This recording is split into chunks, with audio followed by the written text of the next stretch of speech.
Hello friends, welcome to Praveen Mantra. आज हम लोग इस वीडियो में एंशिएंट हिस्ट्री सेगमेंट के क्वेश्चंस डिस्कस करेंगे जो सभी एग्जाम में पूछे जाते हैं और बार बार रिपीट होते रहते हैं। सभी क्वेश्चन इंपॉर्टेंट हैं, इसलिए वीडियो लास्ट तक जरूर देखिएगा। ये ऐसे क्वेश्चंस हैं जो हर हाल में एग्जाम में पूछे जाते हैं। तो चलिए शुरू करते हैं आज का वीडियो। और ये रहा पहला क्वेश्चन। क्वेश्चन है, निम्नलिखित में से कौन भारत में प्राप्त सबसे बड़ा हड़प्पी स्थल है? Option A Banawali, B Kalibanga, C Lothal या फिर डी राखीगढ़। तो जो सही आंसर है वो है राखीगढ़। भारत में प्राप्त सबसे बड़ा हड़प्पी स्थल जो है वो राखीगढ़ है। ये जो है हरियाणा राज्य के जिंद जिले में स्थित एक पुरातात्विक खोज स्थल है। इसका सर्वप्रथम खोज जो है प्रोफेसर सूरज भान और आचार्य भगवान देव ने की थी। अब यहाँ से जो प्राप्त साक्ष्य हैं मिले हैं वो उसमें है, पहला जो है मिट्टी का बना हुआ एक हल है और दूसरा जो है एक मुद्रा है जिस पर सिंधु लिपि में कुछ लेख लिखे हुए हैं। अगला क्वेश्चन है, विवाह के किस प्रकार में कन्या शुल्क की शर्तें पूरी करनी होती थी? ऑप्शन ए असुर, बी ब्रह्म, सी देव, डी गांधर्व। तो जो सही आंसर है वो है ए असुर। विवाह के जो है 8 प्रकार प्रचलित थे प्राचीन काल में। तो इसमें जो है पहला जो ब्रह्म विवाह है, इसमें समान वर्ण में माता पिता की अनुमति से दहेज के साथ विवाह किया जाता था। दैव वाले में जो है इसमें यज्ञ कर्म करने के साथ जो है कन्या का विवाह जो है वो होता था। और गंधर्व में जो है इसमें प्रेम संबंधों के आधार पर विवाह किए जाते थे। और जो ये असुर विवाह है इसमें कन्या को उसके माता पिता से खरीद लिया जाता था। अगला क्वेश्चन है, गंगा एवं यमुना नदियों का हमें सर्वप्रथम उल्लेख कहाँ मिलता है?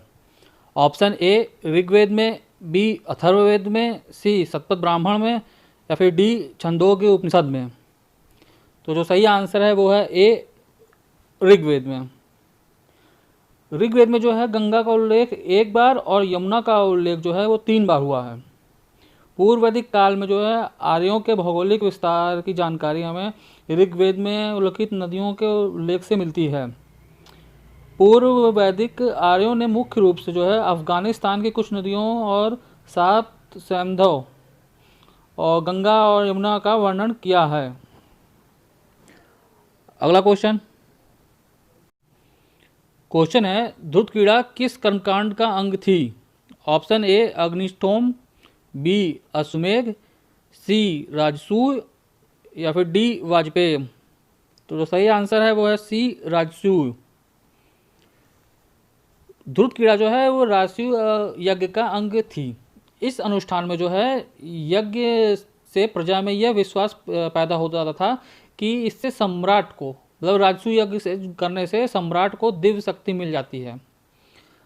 और यह यज्ञ जो है राज्याभिषेक के समय जो है संपन्न कराया जाता था। अगला क्वेश्चन है, जैन मत में संथरा से क्या तात्पर्य है? ऑप्शन ए उपवास द्वारा प्राण त्याग करने का एक अनुष्ठान, बी सभा, सी तीर्थंकरों की शिक्षा या फिर डी उत्कृष्ट मार्ग। जो सही आंसर है वो है ए उपवास द्वारा प्राण त्याग करने का एक अनुष्ठान। जैन मत में जो एक संथरा था ये एक अनुष्ठान की तरह था जिसमें ये था कि उपवास के द्वारा जो है प्राण त्यागा जाता था। मतलब ये एक तरह से कहा जाए कि प्राण त्यागने का एक अनुष्ठान था जैन मत में संथरा। अगला क्वेश्चन है, प्रकृति समुत्पाद का सिद्धांत किसे से संबंधित है? ऑप्शन ए जैन धर्म से, बी बौद्ध धर्म से, सी अजीवक से या फिर डी चार्वाक से। तो जो सही आंसर है वो है बी बौद्ध धर्म से। प्रतीत समुत्पाद जो है ये बौद्ध धर्म से संबंधित सिद्धांत है। इस समुत्पाद में जो है वो बौद्ध के उपदेशों का सार और उनकी संपूर्ण शिक्षाओं का आधार स्तंभ है। प्रतीत समुत्पाद का जो अर्थ है वो है संसार की सभी वस्तुएं कार्य और कारण पर निर्भर करती है। यही जो है ये प्रतीत समुत्पाद का दर्शन है। अगला क्वेश्चन है, अशोक ने गया जिले में बराबर पहाड़ियों पर किसके लिए गुफाएं खुदवाई थीं?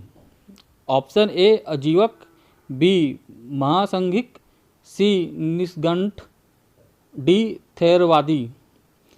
तो जो सही आंसर है वो है ए अजीवक। अशोक ने जो गया जिले में बराबर की पहाड़ियों पर अजीवक संप्रदाय के लिए गुफाएं जो हैं खुदवाई थीं। राज्याभिषेक के 12वें वर्ष में जो है अशोक ने बराबर की पहाड़ियों में जो 2 गुफाएं हैं अजीवक संप्रदाय को प्रदान की थीं। अगला क्वेश्चन है, निम्नलिखित में से किसे स्त्री धन के लिए प्रथम उत्तराधिकारी माना गया है? ऑप्शन ए पति, बी पुत्र, सी पुत्री या फिर डी पुत्रवधू।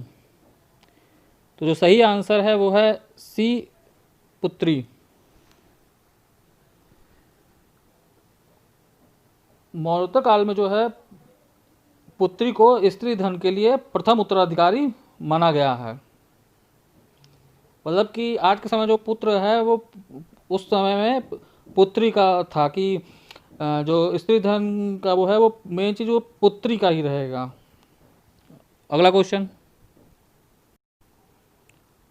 है, कुमार गुप्त के काल में लाट से दसपुर आने वाली श्रेणी जिस वस्तु का व्यापार करती थी वो थी ऑप्शन ए रत्न, बी अश्व, सी हाथी दांत या फिर डी रेशमी कपड़े।